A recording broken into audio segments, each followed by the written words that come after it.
Hello friends, Light India channel আপোনালোক সকলোকে স্বাগতম জনাইছো। আশা কৰিছো আপোনালোক সকলোৱে ভালে আছে, ময়ো ভালে আছো। আজি মই আপোনালোকৰ বাবে লৈ আহিছো গৰম বন্ধ কেনেকৈ কটালো তাৰ বিষয়ে এখন ৰচনা। বলক তেন্তে দেৰি নকৰাকৈ আজি ভিডিঅ'টোলৈ আগবাঢ়ো।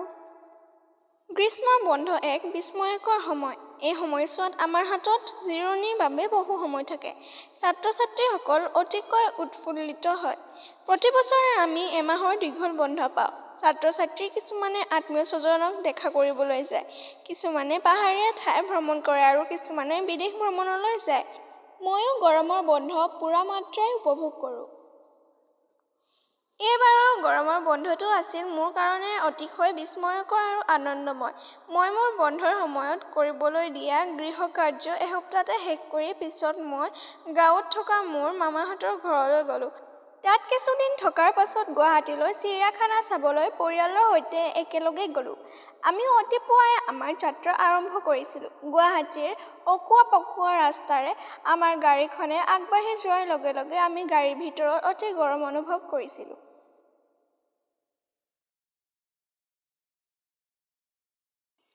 দুপৰীয়া আমি চিৰিয়াখানা পালোগৈ। তাত গৈ দেখা পালোঁ যে ঠাইখন ভ্ৰমণকাৰীৰ সৈতে ঠাহ খাই আছে। তাত আমি বিভিন্ন প্ৰজাতিৰ জীৱ-জন্তু, চৰাই-চিৰিকটি আদি দেখিবলৈ পালোঁ। তাত আমি খুব ফূৰ্তি কৰিলোঁ।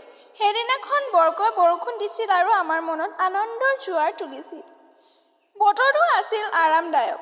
আমি বিজুলী পাংখা ব্যৱহাৰ কৰিব লগা নহৈছিল। আমি শাৰীৰিকভাৱে, আৱেগিকভাৱে, মানসিকভাৱে আৰু আধ্যাত্মিকভাৱে শান্ত আৰু সুস্থিৰ অনুভৱ কৰিলোঁ।